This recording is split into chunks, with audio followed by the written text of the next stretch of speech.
Bismillahirrahmanirrahim. Alhamdulillah Rabbil Alamin. Wassalatu wassalamu ala Rasulillah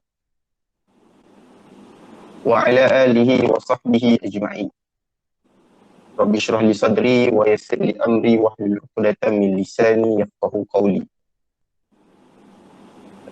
Sebelum tu saya hari ni mungkin kalau ada tersangkut-sangkut nanti kena maklumkan dia sebab saya rasalah hari ni ada sangkut-sangkut. Tapi mudah-mudahan Allah mudahkan. Mudah-mudahan tak ada sangkut. Alright.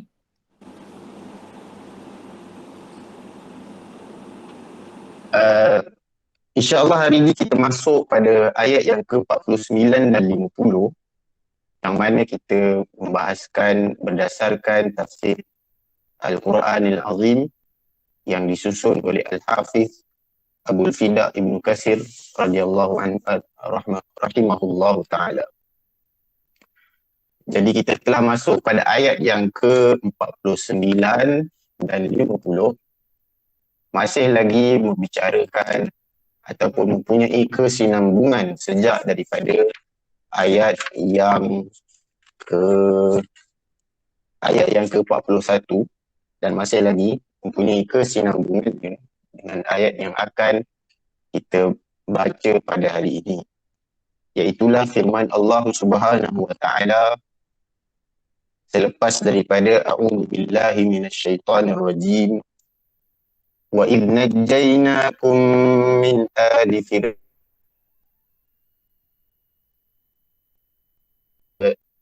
yuzabbihuna abna'akum wa yastahyuna nisa'akum wa fi dhalikum bala'un min rabbikum 'azim wa idh faraqna bikumul bahra fa'anjaynakum wa aghraqna ala fir'auna wa antum tanzurun. Maksudnya, dan ingatlah ketika kami menyelamatkan kamu daripada pengikut Fir'aun, yakni Fir'aun dan pengikutnya, Ali Fir'aun, yasumunakum su'al adab, yang mana Fir'aun dan pengikutnya, bala tenteranya, mereka ini menyiksa kamu dengan siksaan yang berat. Su'al adab. Apakah azab-azab ataupun siksaan yang mereka berikan kepada Bani Israel, iaitulah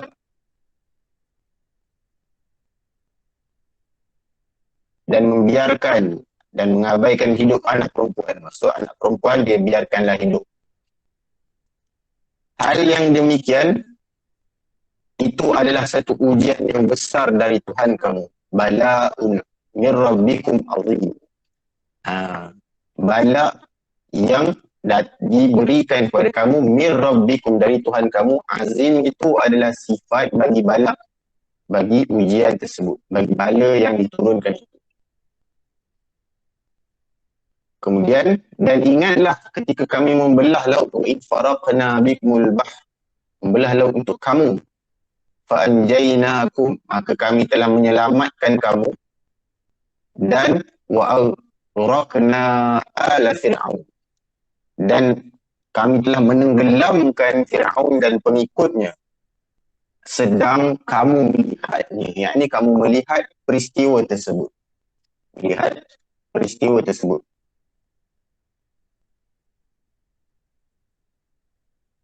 Menyeberang lautan tersebut. Kemudian apabila selamat sampai ke daratan, ketika mana Fir'aun dan pengikut dia tu masih berada di dalam ataupun di kawasan laut yang terbelah itu, kemudian ditenggelamkan, mereka melihat peristiwa tersebut dengan mata kepala mereka sendiri. Okey.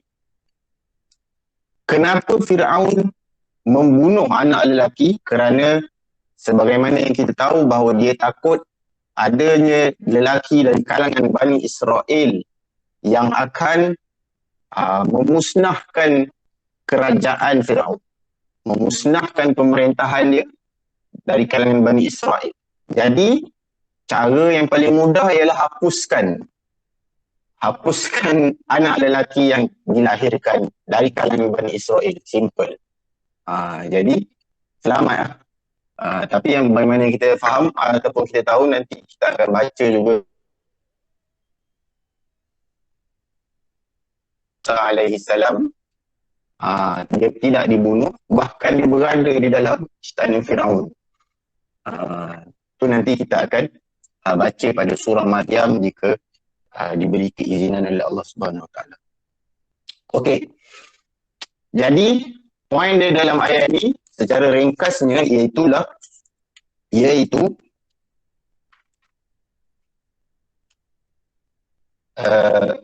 iaitulah peringatan kepada Bani Israel supaya mereka ni ingat dengan nikmat yang Allah berikan. Sebagaimana kita bincang pada pertemuan yang sebelum ini, Bani Israel ni adalah kumpulan manusia yang Allah berikan nikmat yang memang very special. So apabila mereka ingkar, so mereka diazab dengan azab yang special juga. Sebagaimana kita bincang, kalau someone tu, seseorang tu diberikan dengan nikmat yang special yang orang lain tak dapat, so timbal balik dia kalau dia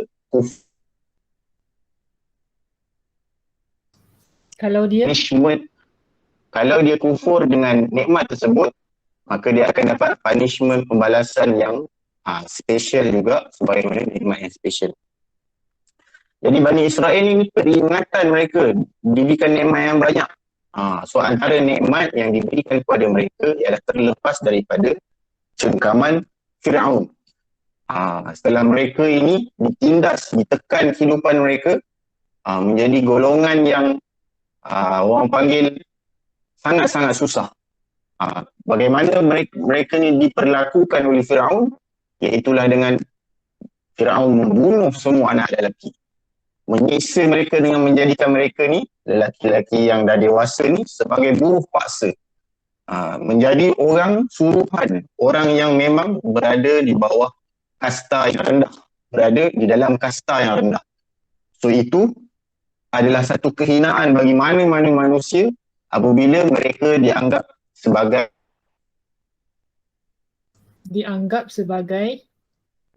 sebagai golongan yang rendah kedudukannya, kasta dia. Kita nak semua equal kan, kesamaan dan kesamarataan di antara manusia ni, sebagaimana Islam datang, dia menyamaratakan hak manusia, hak dan tanggungjawab manusia ni, yang mana tidak menjadi kemuliaan bagi seseorang itu atas sebab harta, pangkat, kedudukan, melainkan takwa. Jadi kalau ini adalah satu kehinaan, ujian yang sangat besar bagi Bani Israel. Jadi Allah suruh mereka ingat nikmat yang Allah berikan kepada mereka, keluarkan mereka daripada benda yang menjadikan mereka hina, menjadikan mereka golongan yang rendah kedudukannya. Jadi dalam ayat itu disebut apa? Disebut wa fi dzalikum bala'un min rabbikum azim.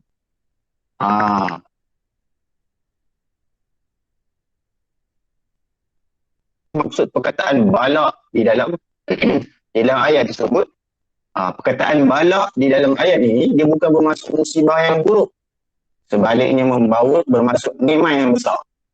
Kan kita kalau kita kata bala nak datang dah ni, bala, kalau yang kita faham perkataan bala ialah musibah, kesusahan. So sebenarnya kalau dari sudut bahasa Arab, bala boleh juga membawa maksud nikmat yang besar, boleh juga membawa maksud musibah yang dahsyat. So apa yang nak dikehendaki daripada ayat ni ialah bala di sini bermaksud nikmat yang besar, ujian yang besar dari sudut nikmat, iaitulah Allah membebaskan Bani Israel daripada cengkaman Firaun secara total dengan menenggelamkan Firaun dan tenteranya di depan mata mereka sendiri. Kalau kita marah kat someone,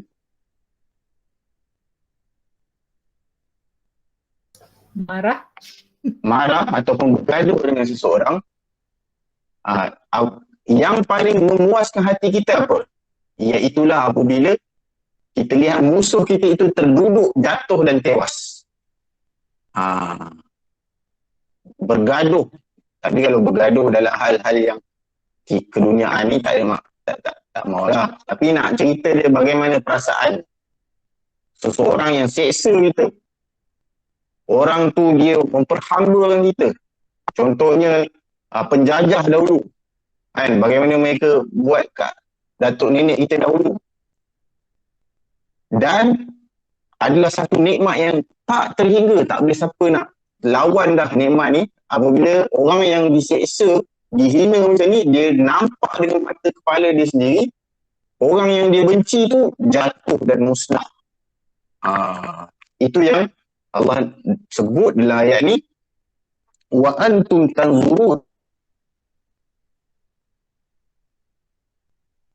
Sendiri bagaimana kita panggil Fir'aun dan tenteranya ditenggelamkan. Perhati tak perhati, orang tu seksa kita, orang tu hina kita, dan akhirnya kita sendiri nampak dengan mata kepala dia tenggelam. Allah tenggelamkan dia dalam lautan yang dalam. Itu yang dimasukkan wa antum tanzurun. Wa iz faraqna bikumul bahra fa anjaynakum, iaitulah ketika mana Allah membelah laut, Allah selamatkan kamu. Wa aghraqna ala fir'aun, Allah tenggelamkan Fir'aun dan tentera dia. Wa antum tanzurun, kamu nampak. Maksudnya itu adalah bala'un azim, adalah satu ujian yang besar. Maksudnya kenikmatan yang kamu memang wajib untuk syukuri. Kamu bebas daripada kesusahan yang menimpa kehidupan.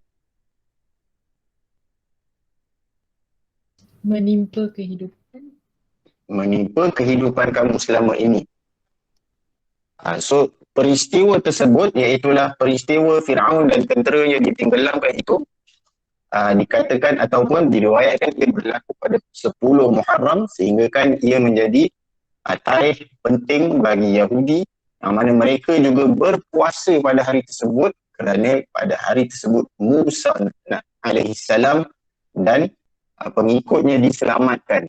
So Nabi SAW kata, ana ahaqqu bi Musa minkum, aku lebih berhak kepada Musa berbanding kamu. Maksudnya, so Nabi pun berpuasa, Nabi SAW juga menjadikan hari 10 Muharram sebagai hari yang disunatkan berpuasa. Dan puasa Ashura ini, pada awal Islam, sebelum puasa Ramadan disyariatkan, diwajibkan, puasa Ashura adalah puasa yang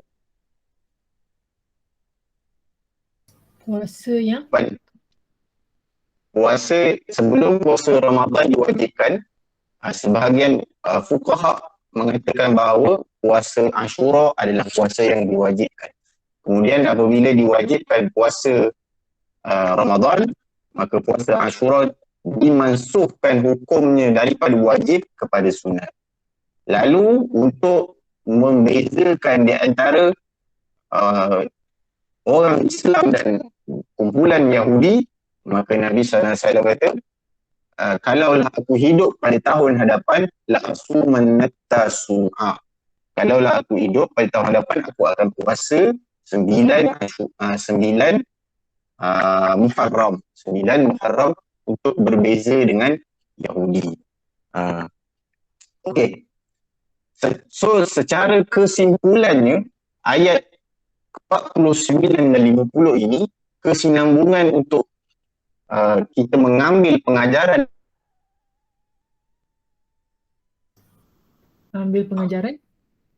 Untuk kita mengambil pengajaran daripadanya, apabila kita ditimpa musibah, maka kemudian Allah angkat musibah tersebut daripada kita, maka kita wajib untuk bersyukur. Untuk mengelakkan kita daripada menjadi sebagaimana yang Allah sebut, apabila kita berada di tengah lautan, kematian menghampiri kita, ombak sudah mula hendak menghempas kita, maka ketika itu tadarruan wa khufyah. Kita pun berdoa dengan tadarruan wa khufyah, dengan penuh tadarru' dan takut. La in anjana lanakunanna minasyakirin. Kalau kau selamatkan kami ya Allah, kami akan menjadi orang yang syukur. Falamma najjahum idza hum yabghuna fil ardi bighairil haqq. Kemudian apabila diselamatkan, rupanya tak. Rupanya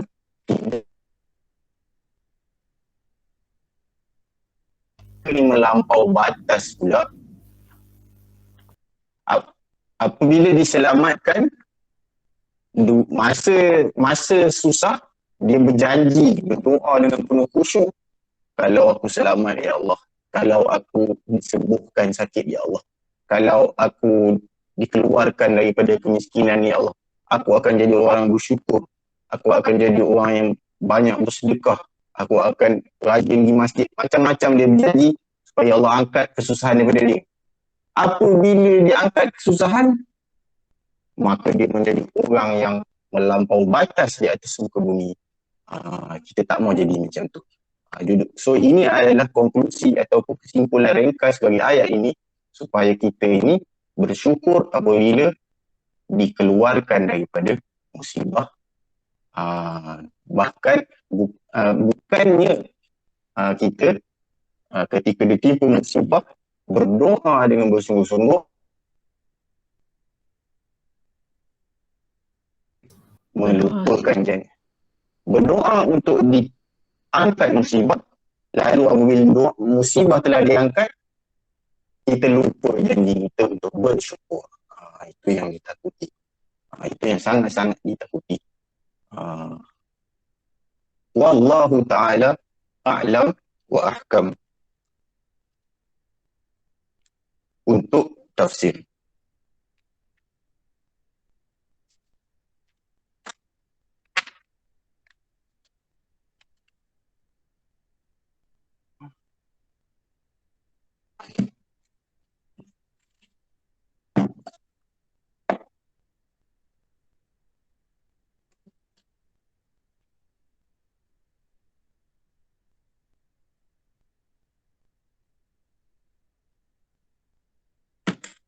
Okey, ada apa-apa untuk tafsir? Tak ada. Tak ada. Kita sambung kepada fiqh.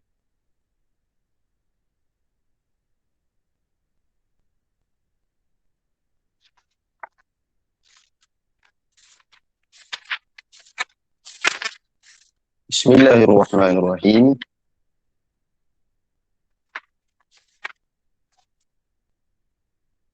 So hari ini kita masuk pada muka surat yang ke-62 dan 63, iaitulah berkaitan dengan solat musafir, yang mana kita akan baca daripada matan Abi Syuja' yang dikarang oleh Al-Imam Abu Syuja' rahimahullah, yang wafat pada tahun 573 Hijrah, yang mana beliau menulis ataupun menyusun kitab ini adalah di atas permintaan sahabat-sahabatnya yang sebenarnya anak-anak murid dia, tetapi kerana kerendahan hati beliau mengatakan yang minta tolong tu ialah sahabat-sahabat dia, sedangkan yang dimasukkan ialah anak-anak murid dia untuk meringkaskan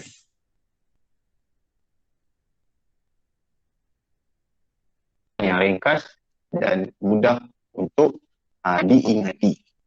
Jadi kalau kita tengok perbahasan dalam buku ini adalah perbahasan yang sangat ringkas, yang mana ia adalah fundamental, asas-asas sahaja dalam fiqh, yang mana insya-Allah kita baca itu dan kemudian kita cuba uraikan sedikit sebanyak yang mana yang mungkin menjadi satu keperluan untuk difahami oleh kita. Jadi kita ulang sikit, solat musafir iaitulah solat musafir dengan maksud solat musafir ialah solat qasar. Solat jamak dia bukan solat musafir. Apabila disebut solat musafir, maksud dia ialah solat qasar.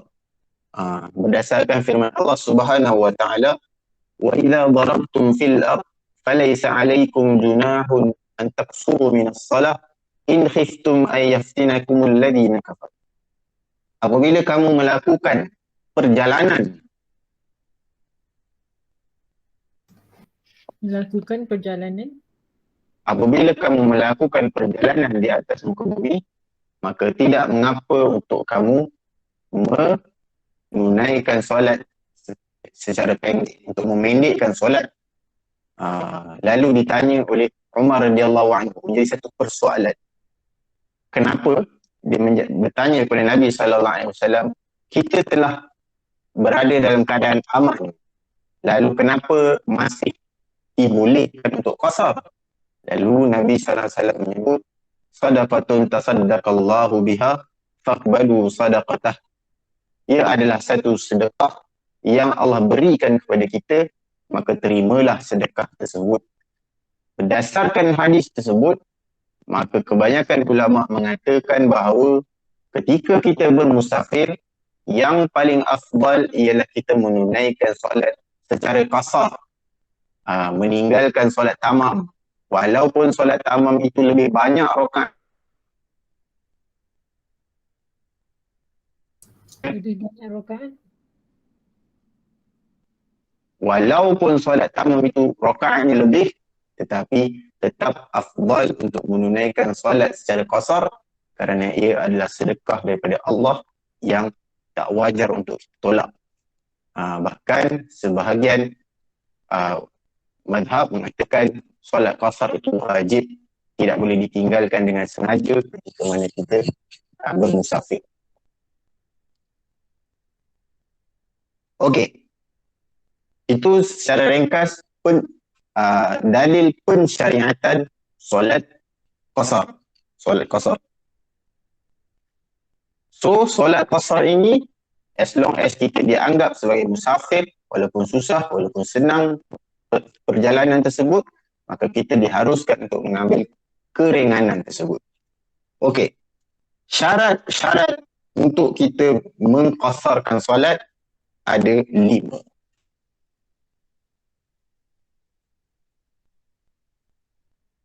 Perjalanannya bukan untuk maksiat, iaitulah perjalanan yang bukan perjalanan maksiat. Sebelum daripada syarat ini, suka untuk saya tambah, mestilah telah memulakan perjalanan. Mesti telah memulakan perjalanan. Tidak boleh, kita tak boleh baru nak contohnya dah masuk waktu, kita dah nak musafir, kita pun solat qasar, belum mulakan perjalanan lagi, tak boleh. Kena memulakan perjalanan. Okey, itu yang pertama. Sebelum daripada yang pertama ni, itulah tambah sikit, itulah telah memulakan perjalanan. Dan yang kedua, sebelum daripada nombor pertama itu, mufaraqatul bunyan dipanggil. Telah berpisah, telah keluar dari, telah keluar ataupun telah berpisah dengan bangunan yang bersambung dengan rumah kita. Mudah nak faham dia. Kalau contoh kita duduk di taman, maka bila kita keluar daripada taman tersebut, maka kita telah diharuskan ataupun telah dibolehkan untuk solat qasar, kerana telah mufaraqah. Bangunan yang bersambung itu telah pun habis. Telah pun habis. Faham Okey. Okey, yang pertama, perjalanan bukan untuk maksiat. Yang kedua, kita pun dah bincang, 16 farsakh. Yang ketiga, ayyakuna muaddiyan lis-salatir rubaiyah. Mengqasarkan hanya untuk solat yang 4 rakaat. Wa ayyanwi al-qasra ma'al ihram, berniat qasar solat ketika takbiratul ihram. Maksudnya kalau kita nak qasar solat itu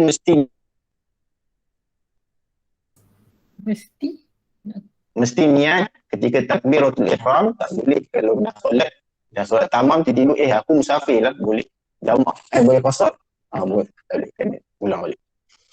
Okey, penting. Okey, kemudian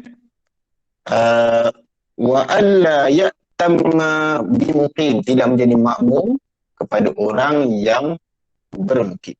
Maksud dia, kalau kita datang ke satu masjid, masjid tu tengah buat solat jemaah, maka kalau kita ikut imam tersebut, kita mesti menyempurnakan. Hatta sehinggakan dia, imam itu telah berada di tahiyat akhir, lalu kita masuk, kemudian kita dimestikan untuk solat tamam. Okey. Katakan kita terlupa, contoh kita nak solat qasar, tapi kepala melayang, lalu kita pun apabila habis 2 rakaat, kita bangkit rakaat yang ketiga. So Kita bangkit rakaat ketiga. kita bangkit rakaat yang ketiga. So adakah ketika itu kita kena turun ataupun teruskan solat 4 rakaat? Jawabnya kita turun kerana niat kita tadi adalah solat qasar. So turun dan kemudian menyelesaikan solat dengan sujud sahwi dan kemudian memberi salam. Okey. Selesai. Kemudian seterusnya menjamakkan solat.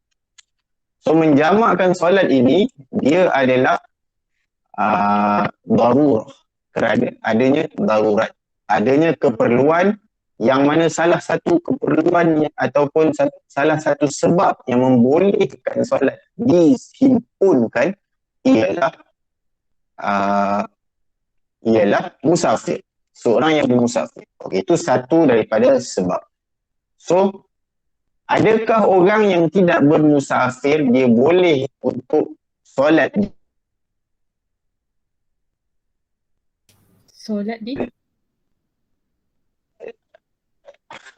banyak putus lah, maaf. yang musafir versus solat. Solat jamak, kalau dia tak musafir, adakah dia boleh untuk solat jamak di rumah dia? Jawabnya boleh pada keadaan yang dibenarkan. Nanti kita akan bincang. Okey. Musafir dibenarkan menjamak, wa yajuzu lil musafir ay yajma'a, menjamak iaitulah menggabungkan antara solat zuhur dan asar pada satu waktu yang dia inginkan, fi waqti ayyi isyak. Maksud manakala solat maghrib dan solat isyak pada satu waktu yang dia inginkan, maksudnya pada satu waktu yang diinginkan tu maksudnya jamak takdim dan jamak takhir, jamak takdim dan jamak takhir. Okey, kita lihat dahulu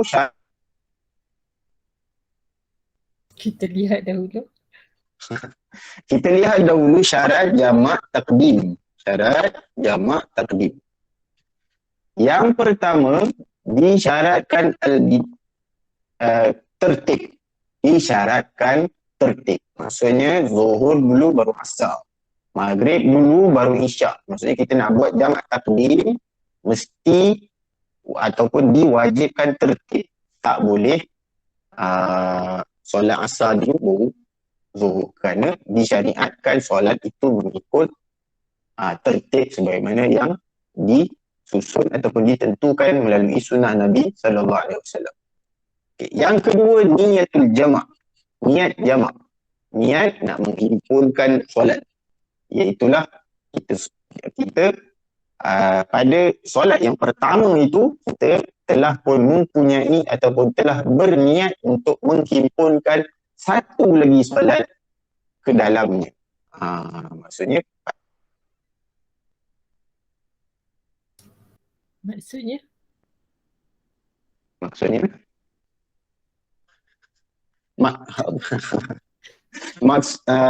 Allah minta maaf. Dah agak dah ni. Maksudnya dia mesti niat pada solat yang pertama yang mana dia telah berniat untuk memasukkan solat yang kedua. Okey. Ya, nombor 3, mualat, iaitulah berterusan. Berterusan. Maksud mualat ialah berterusan dengan kadar yang tidak dipotong dengan potongan yang terlalu lama ataupun dengan amalan yang lain. Contohnya, Siapa-siapa yang pernah pergi buat umrah ataupun haji, umrah ataupun haji, kemudian dia nak bermusafir selepas daripada solat tu. Contoh, dia solat zuhur, Solat Zuhur. ikut imam di masjid, kemudian dia nak travel dah, lepas tu nak balik dah, nak pergi airport lah. So dia pun nak jamak dengan asar. Tetapi di masjid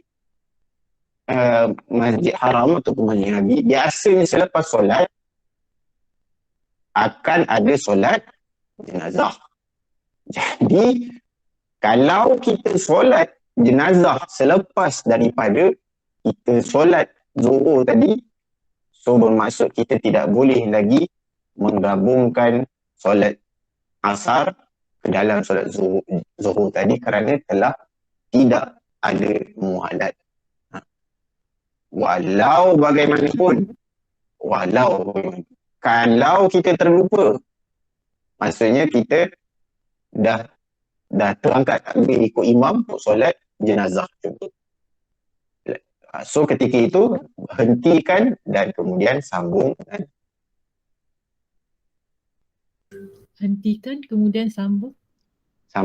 dengan memulakan solat jamak. Okey.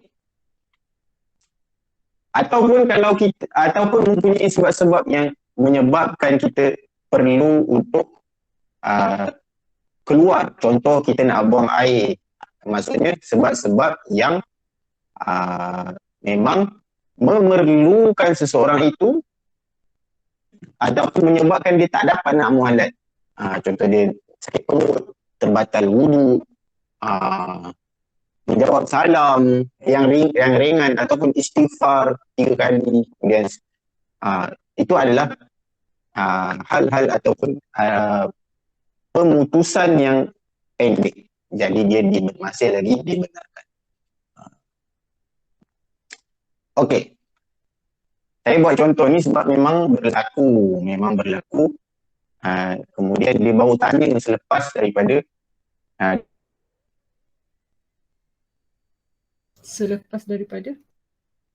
masa dah berjalan, dah on the way nak pergi airport, tak cakap. Tadi saya solat zuhur, lepas tu saya solat jenazah, lepas tu saya solat jamak. Tak apa macam tu. Saya pun kata tak boleh sebenarnya, tapi oleh kerana telah berlaku, jadi di sana adanya pandangan yang mengatakan boleh. So dalam keadaan tersebut, so kita katakan dia tak mengapalah, tapi jangan ulang lagi, jangan buat lagi. Ini kita panggil mengambil pandangan mazhab lain selepas daripada telah berlakunya sesuatu perkara. Maksudnya dah lepas dah. So dianggap sebagai sah. Faham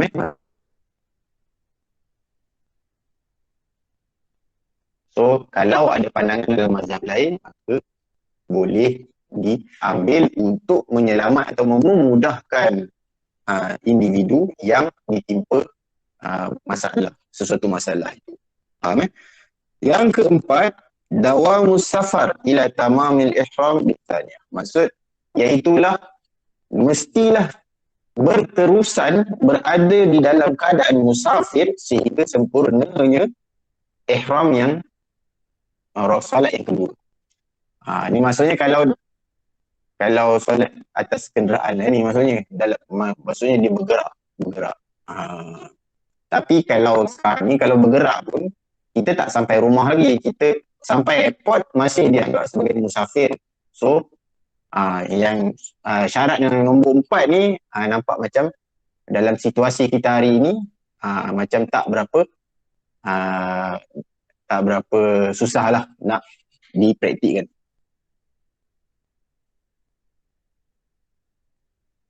Jamak takhir punya syarat. Yang pertama, niat takhir.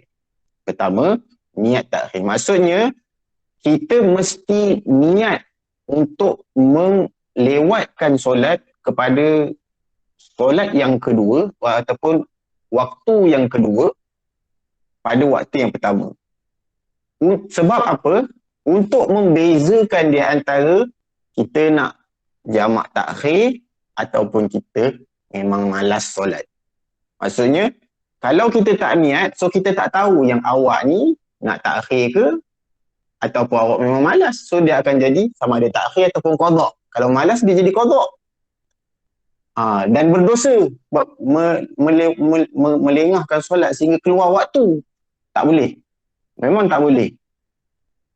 Itu yang termasuk dalam fawailul lil musallin alladzina hum an salatihim sahun itu, yang mereka itu melalaikan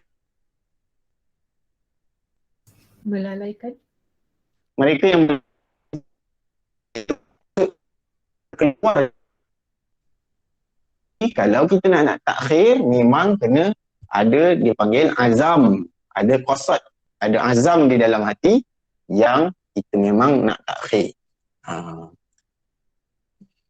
Faham Yang kedua, dawa mustafar. Maksudnya musafir tu berterusan. Adakah disyaratkan tertib? Maksudnya kita solat zuhur dan asar pada waktu asar. Kita nak solat apa dulu? Maka tidak disyaratkan tertib. Dalam mazhab Syafi'i tidak disyaratkan tertib, tetapi istihbab, disukai dan sunat. Disukai, ingat disukai. Maksudnya lebih baik tertib. Bukannya solat mengikut, ada panggil solat tuan rumah kena didahulukan. Tidak.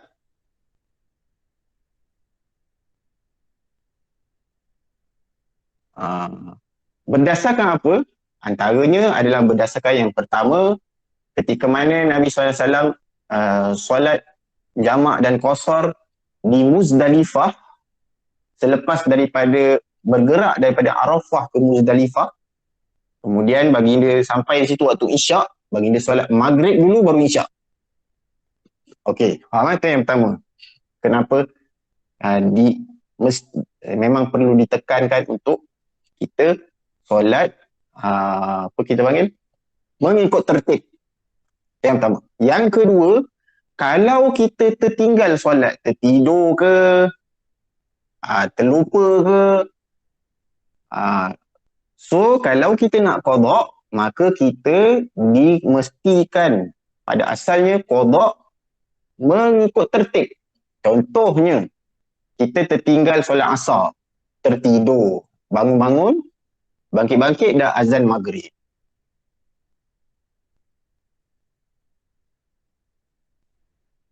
Apakah solat yang pertama yang kita buat pada waktu tersebut? Jawabnya, kita kena qada solat asar dahulu, baru solat maghrib. Berdasarkan apa? Berdasarkan kisah Nabi terlepas solat asar pada peperangan Khandaq. Dia kata orang kufar Quraisy ni telah menyebukkan dia, baginda dan para sahabat sehingga terlepas waktu asar. Lalu apabila masuk maghrib, Nabi solat maghrib. Kemudian baginda tanya kepada sahabat, aku solat asar dah lagi tadi. Kemudian sahabat kata, tak solat asar lagi. So Nabi solat asar, kemudian solat maghrib semula. Kalau kita faham daripada kisah tersebut, maksudnya begitu beratnya ditekankan tentang tertib. So, kalau kita nak jamak takhir, maka kita mesti beratkan. Tertib itu mesti ditekankan, bukannya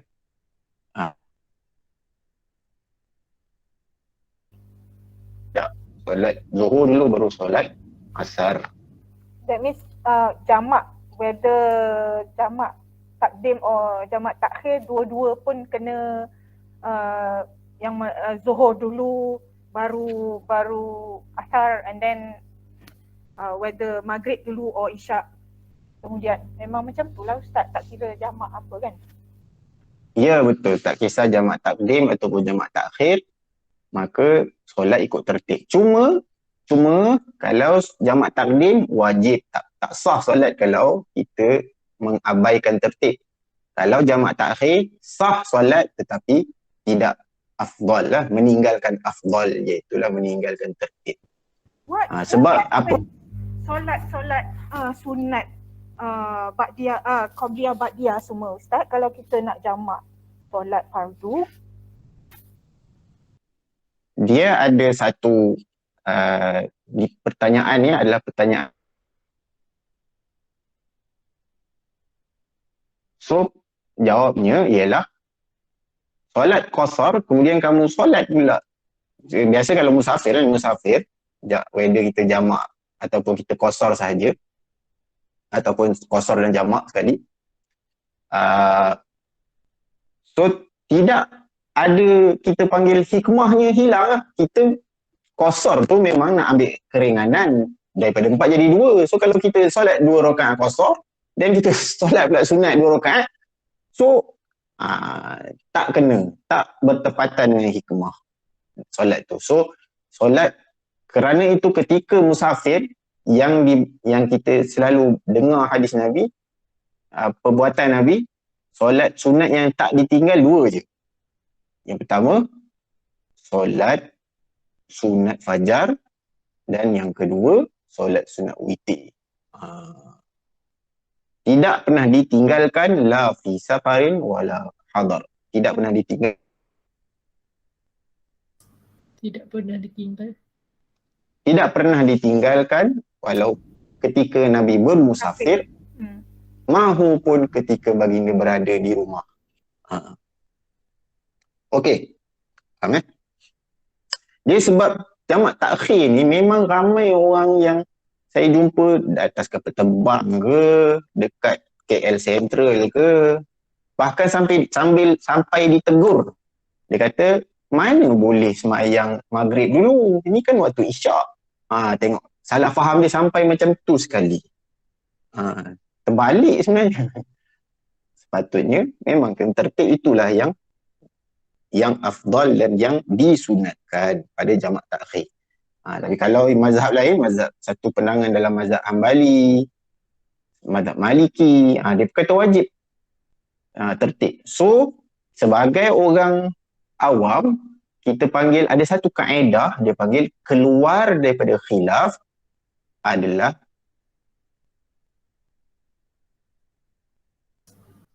haram.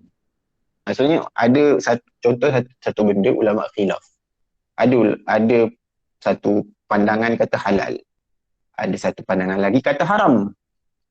So untuk selamat keluar daripada khilaf, kita ambil pandangan yang tak boleh. Maksud kita tinggalkan perbuatan tersebut untuk selamat.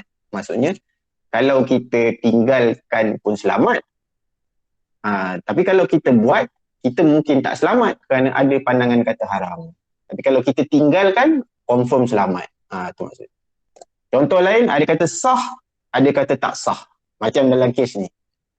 Kalau kita ambil pandangan kata tak sah, so kita selamat. Sebab kita akan buat yang lebih ekstra. Kita akan buat ekstra. So selamat. Faham Okey. Wa yajuzu lil hadiri fil matari ay yajma'a bainahuma fi waqtil ula minhuma.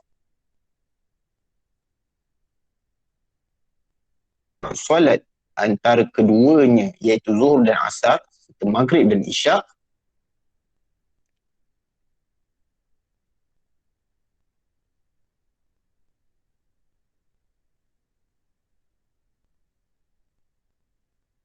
pada waktu yang pertama disebabkan hujan. Sekejap Yang ini ada pertikaian sebenarnya ni, saya nak double check. Iaitulah adakah zuhur dan asar termasuk? Oh tak. Sekejap Tapi secara ringkas sebelum kita pergi dalam lagi, adanya keadaan-keadaan yang menyebabkan seseorang itu dibolehkan untuk jamak solat walaupun dia dalam keadaan tidak bermusafir. Kalau yang diberikan contoh di dalam buku yang menjadi silibus kita ini, iaitulah hujan. Hujan yang kehangatan lebat sehingga kita panggil menyebabkan susah untuk keluar 2 kali. Tapi memang kalau dekat Malaysia ni memang sangat-sangat apa kita panggil ataupun tak pernah terjadi adanya masjid yang buat walaupun hujan lebat sangat-sangat. Walaupun hujan lebat sangat-sangat. Bahkan sampai air naik pun tak juga dijamak. Tetapi sebaliknya diharuskan, dibolehkan untuk jamak untuk memudahkan orang supaya tidak perlu datang ke masjid untuk kali kedua dah hujan lebat sangat. Tapi masih lagi belum ada lagi mana-mana masjid buat di Malaysia. Tapi kalau contoh kalau di Jordan kebanyakan ataupun di Syria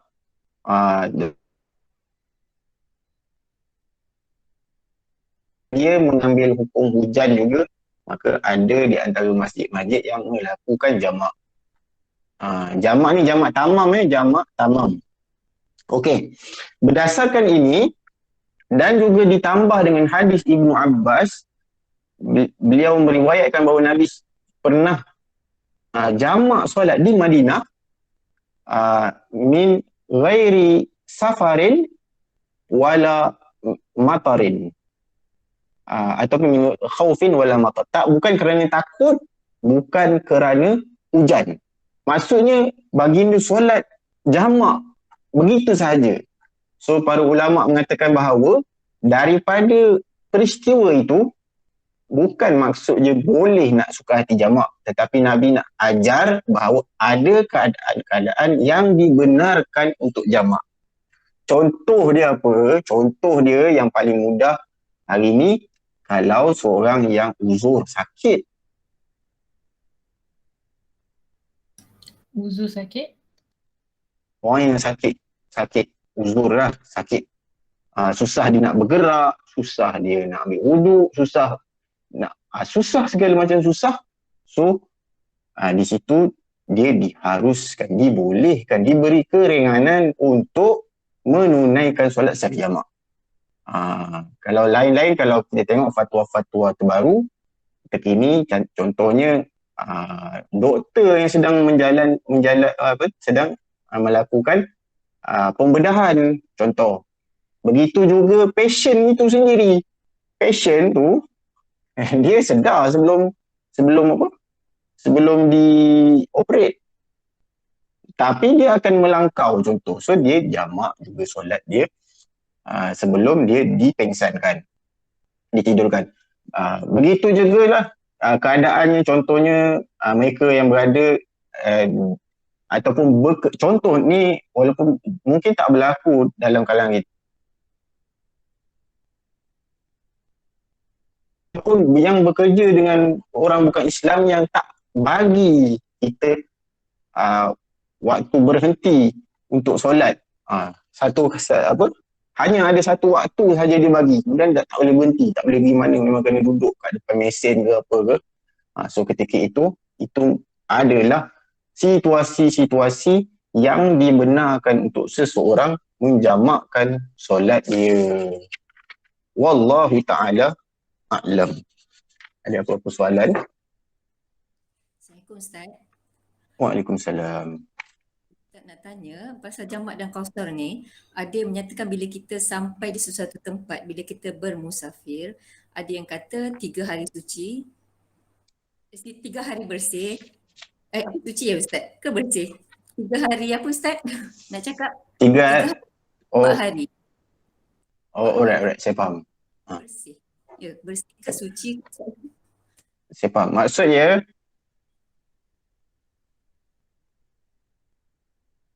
dah tahu kita akan duduk lebih daripada 4 hari, tidak termasuk hari masuk dan hari keluar. Senang dia adalah 96 jam, 96 jam, 4 hari. 12, 24, 24, 48, 72, 96, betul. 4 hari. So, kalau seseorang itu, ni dalam mazhab Syafi'i.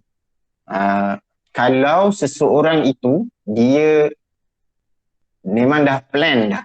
Memang dah ada plan, perancangan. Suami isteri duk bincang, dia nak balik berapa hari ni? Kita balik sampai habis cuti abang 5 hari contoh.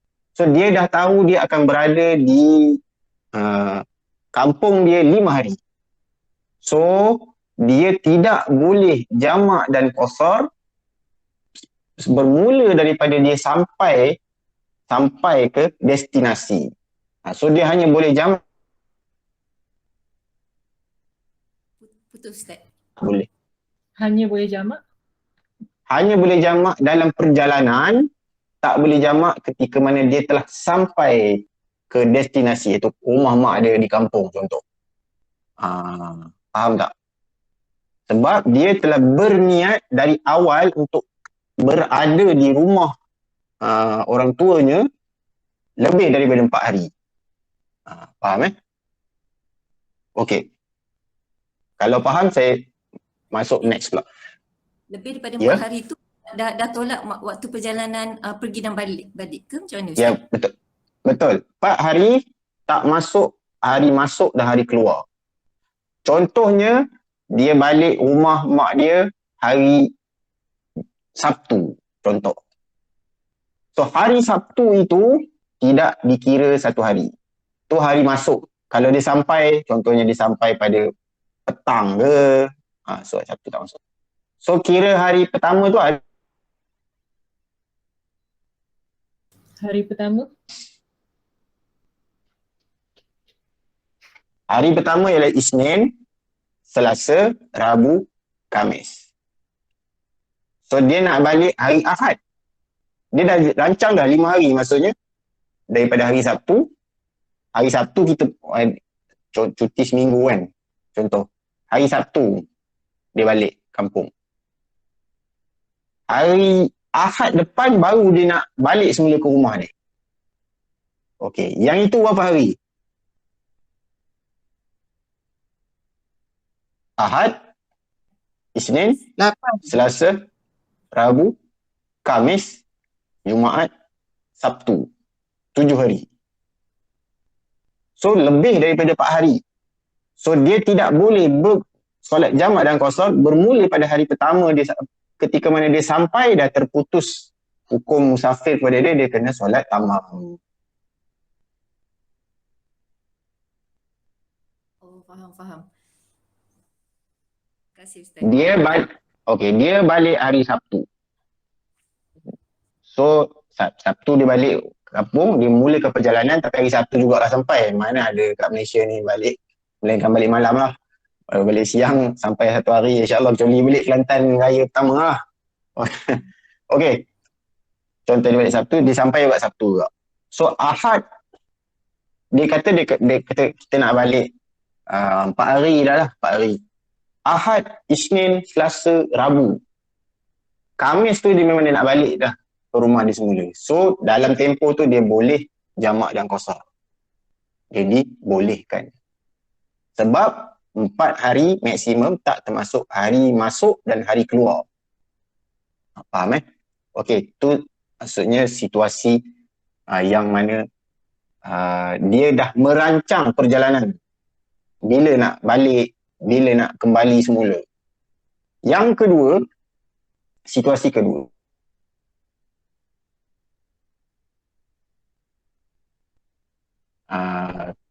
Tengok keadaan. Mungkin 3 hari, mungkin 4 hari, mungkin 5 hari. Dia tak tahu lagi berapa lama dia nak balik.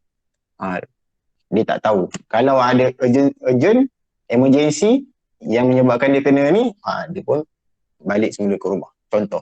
So dia tidak ada plan. Maksudnya dia tak tahu bila nak balik. So orang yang macam ini, dia tak ada had. Tak ada had berapa hari. Hatta dia duduk seminggu di rumah mak dia, oleh kerana dia memang tak tahu bila dia nak balik lagi. Sebenarnya dia kata mungkin dah 2 hari lah. Tapi sekali tengok hari ketiga, tayar pancit pula. Hari keempat, alternator pula. Hari kelima, kena overhaul pula. Contohlah, contoh musibah betul tu orang macam tu. Ataupun contoh kereta dia rosak lah, senang. Dia sampai-sampai kampung kereta dia rosak. Dia tak tahu. Dia sepanjang dia berada di rumah di kampung dia boleh untuk jamak dan qasar. Kerana dia sendiri tak tahu berapa hari dia nak duduk di kampung. Faham tak? Jadi orang yang telah ada perancangan, dia memang tengok. Kalau hari tu lebih daripada 4 hari, so dia memang tak boleh jamak dan qasar daripada hari pertama. Faham Okay. Ustaz, kalau lebih daripada 4 hari kan, contohnya 7 hari kita kat kampung, dalam masa 7 hari atau 4 hari tu kita pergi berjalan rumah orang lain. Macam mana pula? Kita niat kasar tapi kita berjalan sana sini.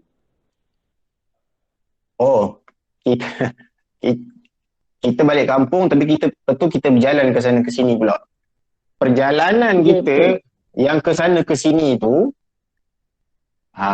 perjalanan jamak dan qasar sekiranya dia melepasi jarak daripada rumah yang kita rumah mak kita. Sebab kita dah dianggap bermukim. Contoh kita 7 hari. So kita daripada hari pertama kita dah tahu memang kita bukan musafir. Itu adalah tempat tinggal kita sekarang dalam tempoh 7 hari. So kalau kita membuat perjalanan yang kedua, so kita kira daripada mana? Kira daripada tempat kita bermukim sekarang. Itu di rumah mak kita contoh. Kita pergi rumah Pak Long kita. Jarak dia berapa kilo? Lebih. So boleh untuk jamak dan qasar di dalam perjalanan tersebut. Kemudian balik semula ke rumah mak kita. Ni biasa raya lah ni. Raya lah. Rombongan raya lah. Biasa kan. So balik rumah mak kita mengambil hukum sebagai bermukim lagi di rumah kita. Dia memang agak sedikit mazhab.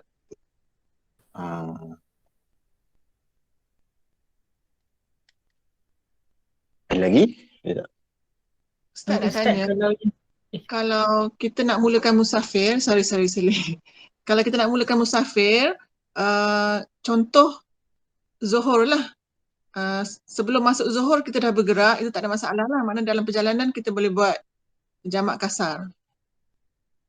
Tapi kalau dah masuk Zuhur, kita bersiap-siap dah azan, lepas tu baru kita bergerak. Boleh ke kita kasar dalam perjalanan tu? Ataupun kita kena solat biasa, asalnya kita kasar? Ustaz faham tak soalan saya? Faham, saya faham. Ini ada rasanya dah sebut sikit minggu lepas, tapi saya ulang balik untuk bagi fahaman yang lebih ni. Kalau kita nak musafir, tengah bersiap-siap azan. So ada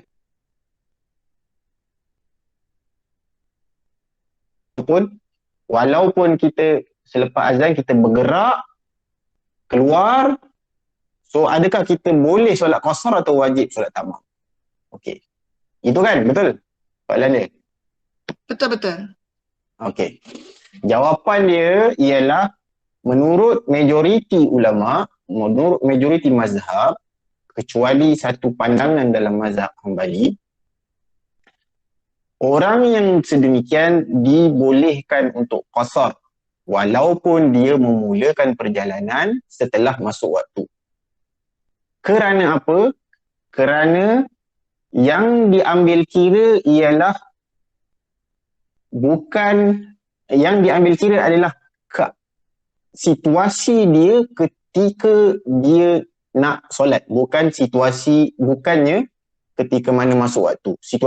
Bukan situasi dia ketika masuk waktu, tetapi yang diambil kira adalah situasi dia ketika yang diambil kira ialah situasi dia, orang itu ketika dia nak solat. Maksudnya ketika dia nak solat tu dia musafir ke dia mukim? Faham tak?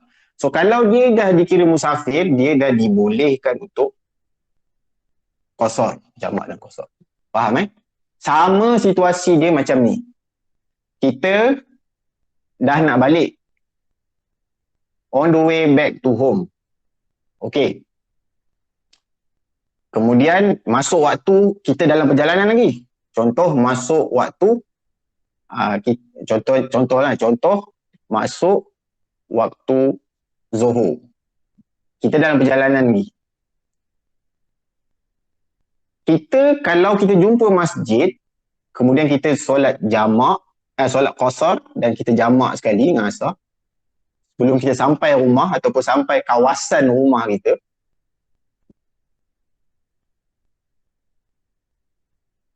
kita tunda solat kita dan kita solat di rumah.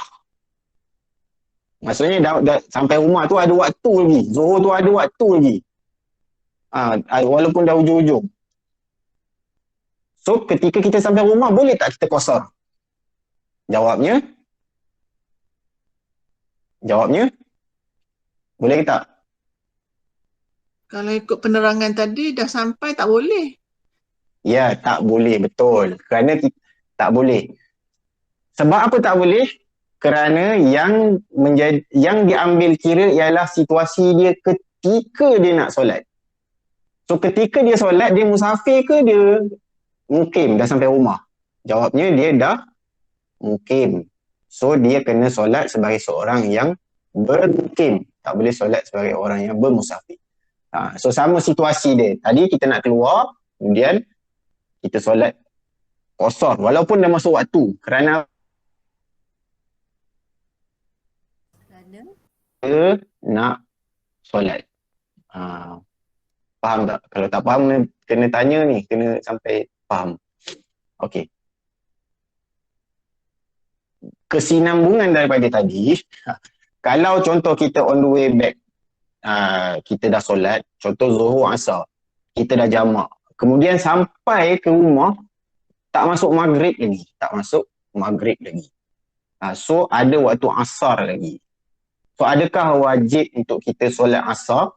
Jawabnya afdal dan baik untuk kita solat semula solat asar, tapi tak wajib kerana kita punya tanggungjawab dah terlepas dah sebab kita dah solat jamak qasar on the way tadi dalam perjalanan. Cuma kita sampai di rumah, asar ada lagi, kebanyakan ataupun boleh dianggap hampir disepakati oleh ulama bahawa dia dianjurkan, disunatkan untuk solat asar kerana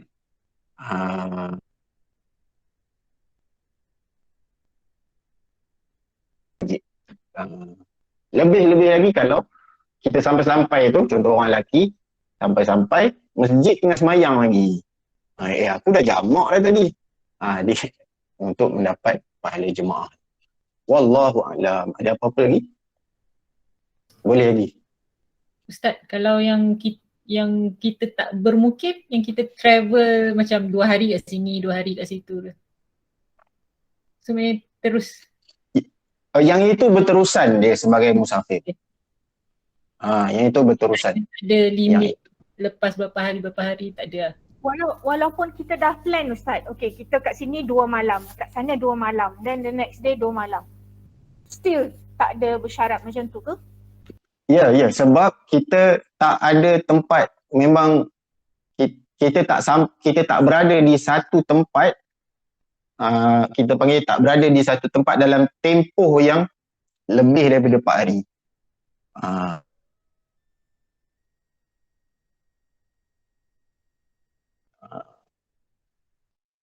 Cumanya ni sebagai satu kita panggil satu kemudahan untuk kebanyakan orang awam. Dia memang agak sulit sebenarnya. Dia sebenarnya kena kiraan dia 96 jam. 96 jam berada di rumah di suatu kawasan. Suatu tempat dia dianggap bukan musafir. Tapi sebagai satu keringanan. Kalau macam macam mana nak kira ni. Dia pun dah pening nak kira lah. So, ialah kalau memang itu memang bukan rumah dia. Dia memang nak duduk sekejap je. Cuma dia walaupun lebih daripada 4 hari, tapi dia memang balik. Dia bukan nak duduk kat situ. Bukannya dia kena buang kerja balik kampung, tak. Dia memang nak balik sekejap je ataupun pergi rumah kawan dia. Memang dia nak duduk di situ sementara walaupun lebih 4 hari. So as long as dia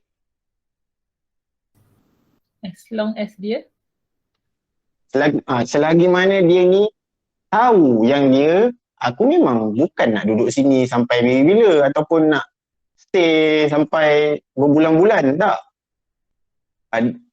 Dia sedar diri dia musafir. Dia bawa baju pun cukup berapa hari je.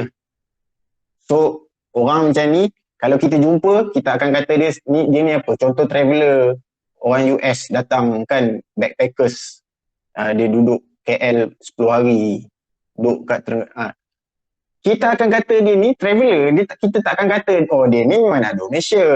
Tak, kita akan kata dia apa, dia traveller, dia musafir. Kita akan tetap kata dia musafir walaupun dia lebih daripada 4 hari.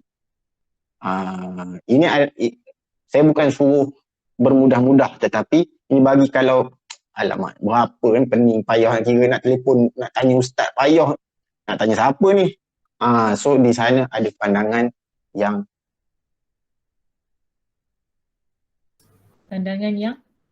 bukan pandangan yang lemah, tetapi dia dari satu sudut dia pandangan yang ada ketika memang boleh menyelesaikan masalah, insya-Allah.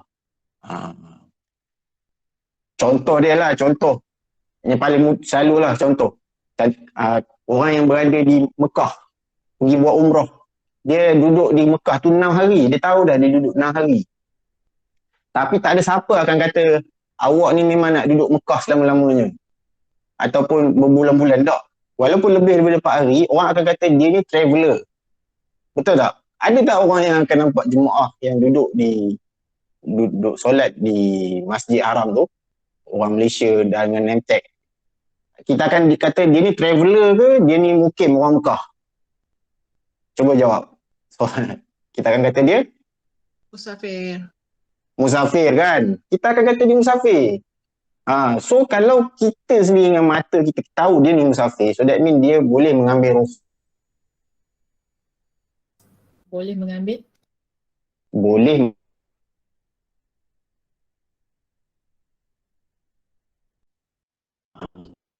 Semula Ustaz. Lama kan Ustaz. Ustaz hilang dari radar. Ada dah.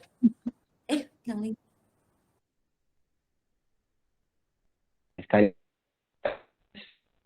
Ustaz tak dengar Ustaz. Ustaz hang lama sangat.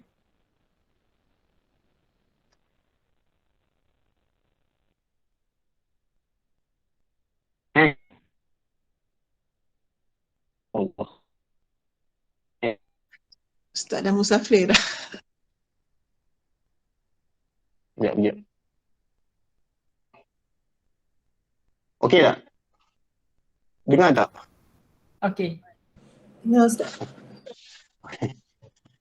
Okey, faham Kalau nak disimpulkan, walaupun kita bermusafir selama 8 hari, tapi di tempat yang berbeza-beza, 2 hari, kita masih lagi boleh jamak dan qasar lah maksud Ustaz. Kalau 2 hari ni tak lebih 4 hari. Macam tu Ustaz ya? Ya betul, yang itu betul. Itu memang betul. Itu sama yang macam Kak Sally sebut tadi. Maksudnya 2 hari. Yeah, because normally kita macam holiday selalu like 3 days 2 nights. So that was considered. Tapi because kita tak fikir pasal benda tu, because you're like comfortable dekat hotel already kan. So nak rehat, so kita semayang macam biasalah. Tak adalah jamak dengan kasar. Okey, sebelum ni yang terakhir. Kalau kita musafir, kita dah sampai ke satu tempat yang dituju, destinasi yang dituju, kita disunatkan qasar tanpa jamak. Disunatkan qasar tanpa jamak kalau dah sampai. Contoh kita holiday, dah sampai hotel. So di hotel itu, kalau kita tak ada nak pergi ke mana-mana sangat, memang kita nak stay, nak rehat saja, yang afdal qasar. Contoh peperangan Tabuk, selama beberapa hari di situ, lebih daripada 10 hari, 18 hari, Nabi qasar tanpa jamak. Maksudnya kita dah sampai ke Tabuk. Tapi kalau dalam perjalanan, yes, memang jamak dan qasar. Tapi kalau dah sampai ke destinasi, di afdal ialah qasar tanpa jamak.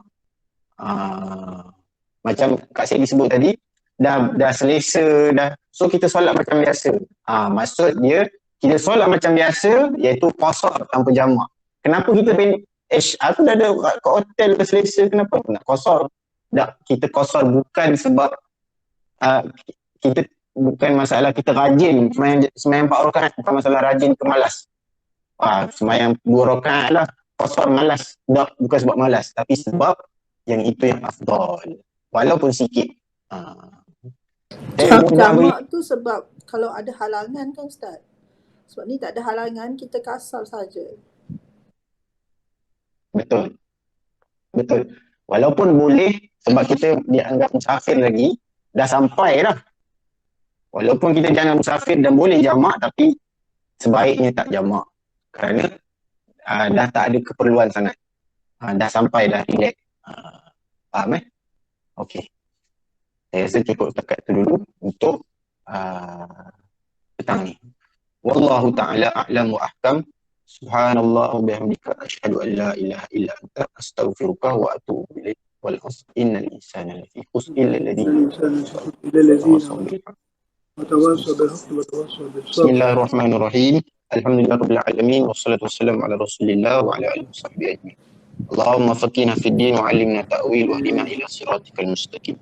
Sallallahu ala sayyidina Muhammad wa ala alihi washabbihi wasallam. Alhamdulillahirabbil alamin. Assalamualaikum warahmatullahi